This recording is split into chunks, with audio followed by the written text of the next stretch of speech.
Hello and welcome to another Giant Slayer TFT Top 5 Countdown video. Today our analyst will be listing the top 5 compositions for patch 1024. There were a lot of changes in patch 1024 that have really shaken up the meta. No longer do you have to fear Talon every single game. Of course, there are still compositions that are doing better than others, but overall the meta is quite diverse. With all that said, let's go ahead and jump on in. But before we begin, please don't forget to click the links in our description. Give your support to everyone who helped make this video happen. We host many TFT tournaments with plenty of exciting content to come, so be sure to also follow our Giant Slayer TFT social media pages. Alright, let's get back to the video, and to start off our top 5, we have reroll compositions coming in at number 5. In past top 5s, we split up the reroll compositions, but for patch 1024, we're going to lump them all together because playing them mainly comes down to whether or not you find the correct chosen and can 3-star said champion. At the moment, the two best reroll builds, meaning compositions focusing mainly on a 1-cost champion being 3-starred, are Yasuo Duelist and Diana Moonlight. Nami Enlightened is still playable, but much weaker than it was in previous patches, and the only other reroll build you may see is Vayne, but it's much less common.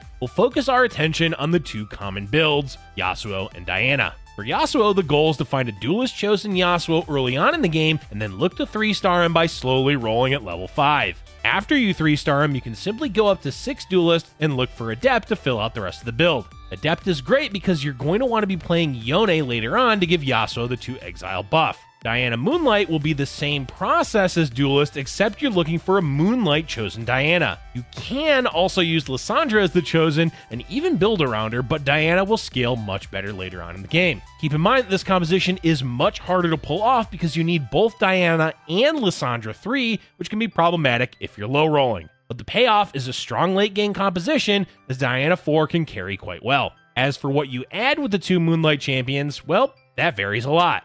Dazzler is an easy choice to go with Lissandra, and at least one assassin is a must-have for Diana. Some players like to go all in on assassin, but past 2 you're really not getting that much of a benefit. Generally, you'll be better off playing a stronger frontline and splash traits like Adept and Mystic. So look to add those in with a good frontline and another Dazzler to go with your Lissandra. Overall, reroll compositions aren't the best in the meta, but they can be a great way to earn an easy top 4 if you're able to hit all the necessary upgrades. Next up, we have Warlords as the number 4 composition for patch 1024. Warlords are doing much better in the meta now that Talon is no longer the dominant champion. In addition to that, they also have buffed Jarvan and Xin Zhao as a much more consistent champion after his ability was changed. There is an issue with Warlords though, and that's whether or not you'll be able to find the necessary champions and items to scale well into the late game. What we mean is that usually this composition spikes in the mid game and then slowly falls off until you get outscaled by better late game comps or simply boards that run a lot of 5-cost units.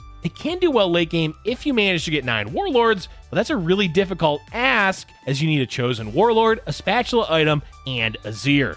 Because of all those requirements, it's not a consistent choice to go for 9 Warlords, meaning when you play this build, expect to struggle in the late game. That said, it still does well during the mid game, especially if you can 3-star Katarina, Jarvan, and Xin Zhao. This does mean you can stay on level 7 to roll for those upgrades, or go to level 8 and roll then instead.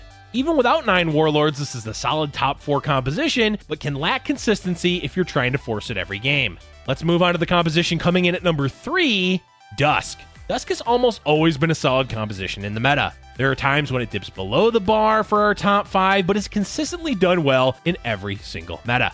One of the main reasons for that is that the Dusk trait empowers its units so much that you always have a chance to win team fights. One solid Riven ultimate or a well-placed Cassiopeia stun can be the deciding factor for a team fight. In addition to the trait itself, Dusk is easily paired with a lot of champions and traits. Even if you don't end up going 6 Dusk, you can still slot in a lot of extra things like Cultists, Sharpshooters, or Keepers. Riven is a solid frontliner and damage dealer. As long as you're able to 2-star her and have decent items on her, she's going to be strong enough to carry fights. One last thing about Dusk is it's easily the best trait to use a spatula for. Not only do you gain easier access to 6 Dusk with a Dusk spatula, you also have a plethora of champions that do well when they're turned into a Dusk. For example, you can make 2 of the best legendaries a Dusk, Yone and Kayn, and have them hard carry you in the late game. Even champions like Jhin do well as the increased ability power boosts the number on his ultimate by a large amount. The bottom line is if you're looking for a reliable comp to play, look no further than Dusk. Up next is the number 2 composition for patch 1024, Cultist. Okay, so Cultist is a bit of a broad name for what we're talking about. Cultists as a synergy is really good. In fact, it's probably the best mid-game trait that you can play. But in terms of being a composition, well, it's much harder to define.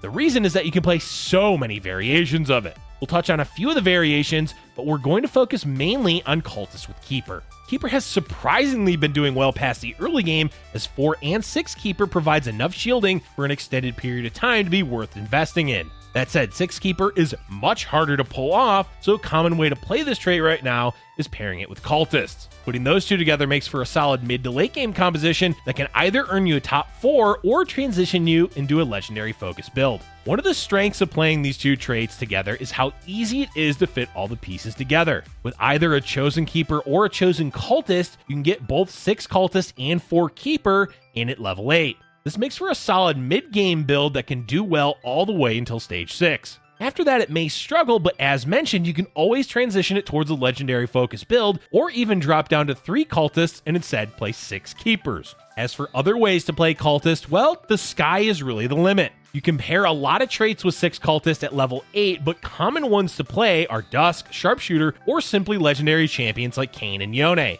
Late game, if you have a chosen Cultist, you can also aim for a 9 Cultist board. Overall, Cultist is one of the best options available during the early and mid game and can be an easy stepping stone to get to level 8. From there, you can play a multitude of different comps, though we do recommend Cultist Keeper. Alright, let's move on to the number 1 composition for patch 1024, Zed Ninja.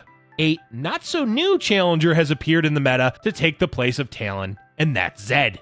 Zed has been a really solid choice in past metas, especially in the Shade Spirit era. He's back again in 1024 as the best non-5 cost carry in the game. Instead of pairing with Spirit, you now pair Zed with his ninja friends, Akali, Kennen, and Shen. Of course, it can still be difficult to find Shen since he's such a contested champion, but all you need is one Shen and you're good to go. As to why Zed is suddenly the king of the meta, well, it's because Talon was totally nerfed into oblivion. Talon was an easy counter to Zed previously, so without him to keep Zed in check, and a few buffs to both Ninja and Zed in 1024, it's helped keep Zed the top dog in the meta. But there are a few conditions you need to meet in order for him to do truly well. First, you need items for Zed. That means a lot of bows, and we mean a lot. At least 3 bows are necessary if you want Zed to do well, as you want an RFC plus a Runins. Last item will be saved for a defensive item, though Quicksilver is the best as you don't want your Zed crowd controlled by things like ZZ Rot or Adept at the beginning of a fight.